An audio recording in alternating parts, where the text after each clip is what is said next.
നമസ്കാരം. ജനയുഗം പൊളിറ്റി പ്രോബിലേക്ക് സ്വാഗതം.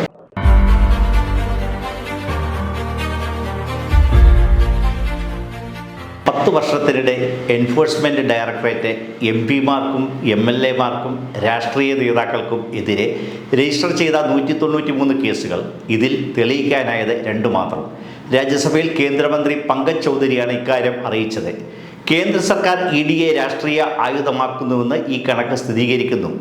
ഒന്നാം NDA സർക്കാരിൻ്റെ കാലത്ത് ED 42 കേസെടുത്തു. രണ്ടാം NDA സർക്കാരിൻ്റെ കാലത്തെ എണ്ണം 151 എന്നാൽ കേസെടുക്കുന്നതിലെ വീര്യമൊന്നും കേസ് തെളിയിക്കുന്നതിലില്ല. 1-2 NDA സർക്കാരുകളുടെ 2014-24 കാലത്തെ തെളിയിക്കപ്പെട്ടത് ഓരോ കേസുകൾ പ്രതിപക്ഷ ശബ്ദങ്ങളെ അടിച്ചമർത്താൻ സർക്കാർ സംവിധാനങ്ങളെയും കേന്ദ്ര ഏജൻസികളെയും ഉപയോഗിക്കുന്നത് BJPയുടെ സങ്കുചിത രാഷ്ട്രീയ നിലപാടിൻ്റെ തെളിവാണിത്. എന്നാൽ രാജ്യത്തെ അടിസ്ഥാന പ്രശ്നങ്ങൾക്ക് പരിഹാരം കാണാൻ മോഡി സർക്കാരിന് കഴിയുന്നില്ലെന്നുള്ളതിൻ്റെ ഏറ്റവും ഒടുവിലത്തെ ഉദാഹരണമാണ് ദാരിദ്ര്യരേഖയ്ക്ക് താഴെയുള്ള എല്ലാവർക്കും റേഷൻ ആനുകൂല്യം കൃത്യമായി എത്തുന്നുണ്ടോ എന്നതിൽ ആശങ്ക പ്രകടിപ്പിച്ച് സുപ്രീം കോടതി പോലും ചോദിച്ചിരിക്കുന്നത്. കോവിഡ് കാലത്തെ അതിഥി തൊഴിലാളികളും അവിദഗ്ധ തൊഴിലാളികളും നേരിട്ട പ്രശ്നങ്ങളിൽ സ്വമേധയാ എടുത്ത കേസിലാണ് ജസ്റ്റിസുമാരായ സൂര്യകാന്ത്, NK സിംഗ് എന്നിവരുടെ ബെഞ്ചിന്റെ ഈ നിരീക്ഷണം. ദരിദ്ര വിഭാഗങ്ങളെ തിരിച്ചറിയാനും തരംതിരിക്കാനും സംസ്ഥാനങ്ങൾ ശാസ്ത്രീയ രീതി പിന്തുടരുന്നുണ്ടോ എന്നും കോടതി ചോദിച്ചിരിക്കുന്നു.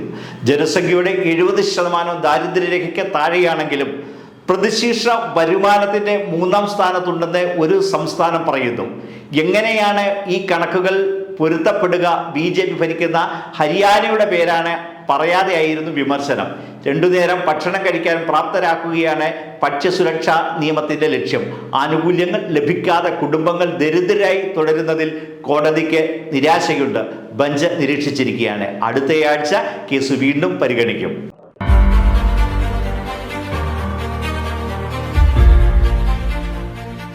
രണ്ടാം LDF സർക്കാരിന്റെ വാർഷിക ആഘോഷ പരിപാടികൾ ഏപ്രിൽ-മെയ് മാസങ്ങളിൽ നടത്താൻ മന്ത്രിസഭാ യോഗം തീരുമാനിച്ചു.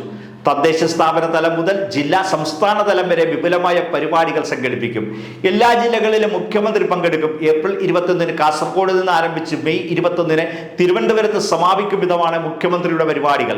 വിവിധ ആനുകൂല്യങ്ങൾ ലഭിച്ച ഗുണഭോക്താക്കളുടെയും പ്രമുഖ വ്യക്തികളുടെയും യോഗം സംഘടിപ്പിക്കും. സർക്കാരിന്റെ വികസനക്ഷേമ പ്രവർത്തനങ്ങളും നേട്ടങ്ങളും അവതരിപ്പിച്ച് ഒരാഴ്ച നീളുന്ന ജില്ലാതല പ്രദർശന വിപണനമേള നടത്തും. ചർച്ചകളും കായിക മത്സരങ്ങളും മറ്റ് ആഘോഷ പരിപാടികൾ സംഘടിപ്പിക്കും. സംസ്ഥാന തലത്തിൽ ഒരു പരിപാടിയുണ്ട്. പൊതു യുവജനക്ഷേമ, സാംസ്കാരിക, വനിതാ വികസന, SC/ST വകുപ്പുകളുടെ നേതൃത്വത്തിൽ ചർച്ചകൾ സംഘടിപ്പിക്കും. ഉന്നത വിദ്യാഭ്യാസ, ആരോഗ്യ വകുപ്പുകളുടെ നേതൃത്വത്തിൽ ഗവേഷണ വിദ്യാർത്ഥികൾ ഉൾപ്പെടെയുള്ളവരുടെ പ്രൊഫഷണലുകളുമായുള്ള ചർച്ച നടത്തും. ജില്ലാ ചുമതലയുള്ള മന്ത്രിമാർ ചെയർമാനും കലക്ടർ ജനറൽ കൺവീനറുമായിട്ടാണ് ജില്ലാതല സംഘാടക സമിതി രൂപീകരിച്ച് പ്രവർത്തനങ്ങൾക്ക് നേതൃത്വം നൽകും. മാർഗനിർദ്ദേശങ്ങൾക്കും തുടർ നടപടികൾക്കും ചീഫ് സെക്രട്ടറിയെ ചുമതലപ്പെടുത്തിയിട്ടുണ്ട്. ഏപ്രിൽ 21 കാസർഗോഡ്, 22 വയനാട്, 24 പത്തനംതിട്ട, 28 ഇടുക്കി, 29 കോട്ടയം, മെയ് 5 പാലക്കാട്, 6 കൊല്ലം, 7 എറണാകുളം, 12 മലപ്പുറം, 13 കോഴിക്കോട്, 14 കണ്ണൂർ, 19 ആലപ്പുഴ, 20 തൃശൂർ, 21 തിരുവനന്തപുരം എന്ന തലത്തിലാണ് ജില്ലാതല യോഗങ്ങൾ. മെയ് 3 യുവജനക്ഷേമം കോഴിക്കോട്, 4 വനിതാ വികസനം എറണാകുളത്ത്, 10 സാംസ്കാരിക, 11 തൃശ്ശൂർ ഉന്നത വിദ്യാഭ്യാസ രംഗം, കോട്ടയം 17 പ്രൊഫഷണലുമായിട്ട് ചർച്ച, തിരുവനന്തപുരം 18 പട്ടികജാതി പട്ടികവർഗം, പാലക്കാട് സംസ്ഥാനതല യോഗങ്ങൾ നടക്കും.